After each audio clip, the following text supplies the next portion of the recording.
Hello, APCSA students. Okay, so we're just going to talk about some of the program structure elements, and at the end of this video, we're going to get into writing other methods other than the main method. So that may be the most important piece is the end. But just to do a little bit of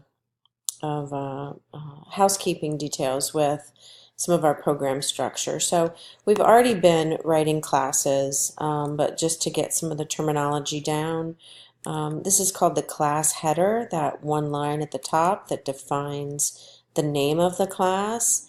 And whenever you're making up a name, and we make up that name, that class name, we follow those same general rules for identifiers that we had with variables. And so the rules for identifiers are that they have to have letters.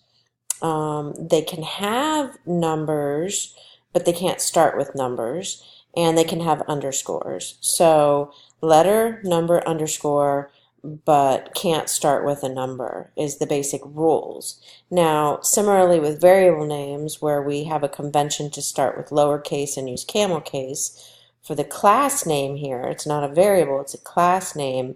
The convention is to start with an uppercase character and to also use the camel case. So you see two examples here, digits and program name. So you've already been making programs, and maybe you weren't paying attention to the fact that classes start with uppercase. But we want to start paying attention to that and make sure we follow the conventions. So here we see the main method inside. And like I said, we're going to be adding other methods at the end. So we really want to get the basic structure of the program down. So main is a method, so that's the correct terminology for that. And that line of the method is referred to as the method header. So we're going to make other methods. They all have a method header, and there's some basic syntax pieces. And we'll look at the pieces of it later, the public static void main pieces a little bit later. But for now, just recognize the class header and the main header, and that they're different things, and how the punctuation goes with it. So main is the method, and then inside are the statements we execute, right? So we have some variable declarations, some statements, and those are sometimes referred to as the body of the method, or the method declaration, like that's like the inside of the method, right? So we have here is the method header, and then inside is the definition of that method, or the body, the method body is sometimes referred to. Okay, so one of the things that I just want to point out is we're going to be seeing some return statements coming up on some methods. And just so you know that a return statement is optional with void methods. This is a little disjoint here, so I'll try to bring it up later. So looking at the structure, when we go to add methods, so other methods, so we're going to start adding these other methods. The way it's going to look in the program is we're going to have that class header up here. So we would have the full public class whatever, and we won't see many variables there, but then we're going to see these methods stacked inside of each other. So each one of these methods is going to get a different name. The only one we've seen so far is public static void main. We've seen the main method. So we're going to be adding some other methods, and we're going to be giving them names, and I'm going to see a little bit better how methods work. So in terms of methods, again, same naming convention. Now the main method is special, but all the other methods we make, we get to name. Now, similar to variable names, they start with a lowercase. So they follow the same general rules, but the convention is to start with a lowercase like variables. So what you'll notice though is when you call a method and you call it by its name, we're going to see these parentheses here. So just a reminder that with variables it was a lowercase, but see how this variable is going to look different than the method name here. So when you see something that looks like a variable but it has parentheses right next to it like this, it's probably a method. depending on how it's written. For the most part, that's how you can identify or discern between a variable versus a method.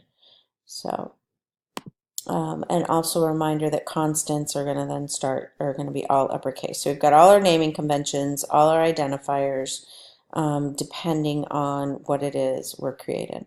Okay, so I kind of skipped over this, not that one, sorry, this one. So when I'm making more methods, so I came back to that slide, you'll notice that this part looks the same as the main method, but then all of a sudden we're going to have a different main method, and you'll notice there are different method name, and there's nothing in parentheses here. So we're going to see some of the elements of this method header change in later videos, but in this one we're going to focus on void methods that get no input. So they can have things inside of them just like main did. They're going to do some job. And when we're done with the method, we can return. Now, this is an optional statement again for void methods. If I don't have this in there, I'm still going to end and I'm still going to return. This is just an explicit return. So when I want to use this method from another method or from the main method, I call it by its name. And this is how I call it from within the same program. So we have actually, so I'm going to show you an example now. So this is the example, but I actually have it in JGrass. So I'm going to pull it up. But if you think about it, if you look at this, this looks like a variable name, right? It's not a keyword, but it has these parentheses attached. So we've been calling methods all the time. The math.square root. That was a method that we called. So we've been using methods already. We just haven't made our own. So this is the first example where we're making our own method. So just a couple of the elements to remind you. So this whole thing is my class, right? So that's a container to hold all the things that I want to write. Here's that main method that we're familiar with, and we know when we click run, we're going to start here and execute through.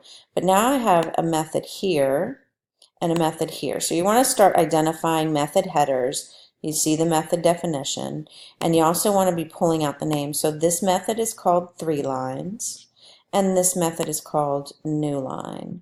So when I want to use this method, I use that name. And so you can see indeed here, this is a call to this method. Here's 3lines. This is the header that declares, then gives the whole body of that method and what that method will do. And here is where that method is called. So sometimes these look the same. You'll notice the names match, but this is indeed something different than the call. Okay, so just to see what this does, I'll compile it and run it. So you'll see we get line 1, and then we get 3 blanks, and then we get line 2. So this gets printed, we get 3 blank lines, and then we get line 2. So I've set up the debugger here so that you can see how the program executes. So if I take that off, this is the bug to run the debugger, and if I click it, nothing, I don't notice anything different. But with the debugger, you can set up these little stop signs, and so that tells your code when I hit the bug, so only when I hit the bug, to stop at that stop sign. So you'll notice right here, it highlights the line, and when I click this next, it's going to go ahead and execute that line. So I'm going to click that, and you'll see, okay, so it printed line 1, and it's sitting on this method call, right? So this was a call to this method up here. If I click the next, you'll see it go up to that method, and the first thing in this method said to go to this new line method. So if I click the step in again, you're going to see now I'm up in this method. Now this method calls the print line, which again goes somewhere else and prints a line with nothing on it and comes back. So you'll see now when I step through, so it printed a line. You can see that this advanced. You may have missed that. But here I've hit the end of this method, and when I hit the end of a method, I go back to where it was originally called, which is right here. So I'm going to come back to there, and now I'm getting ready to execute the next line, which is again going to send me back up to new line. So I'm going to go back up to new line, execute that. The method ends, I come back to where it was called. I go to the next, it calls it again. I go to print line finishes, I come back. I hit the end of this method. I go back to where I was called.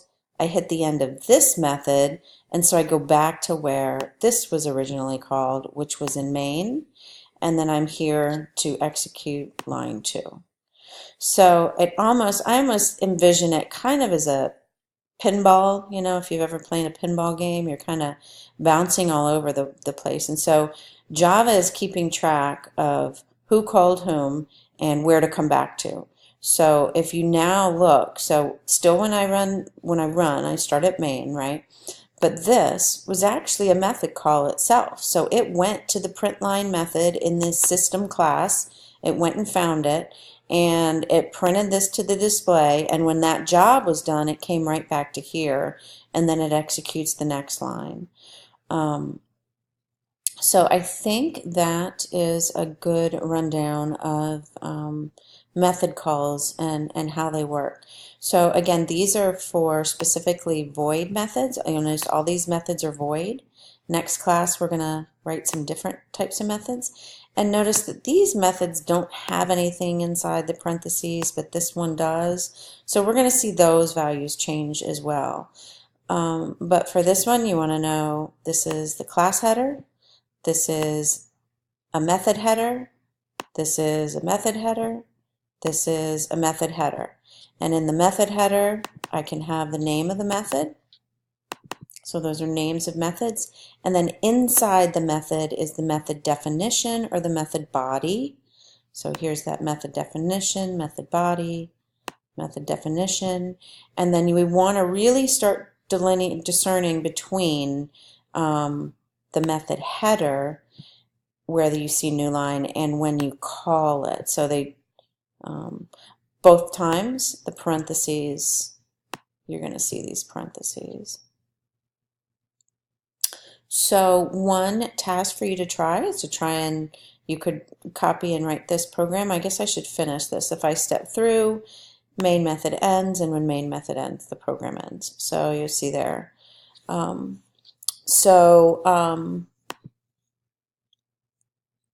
One thing you might try, and the video kind of goes through and shows you that same jumping around, not the video, the slides, sorry. But one thing you might try is go ahead and add some other methods yourself. It's just a little different than what you've been doing.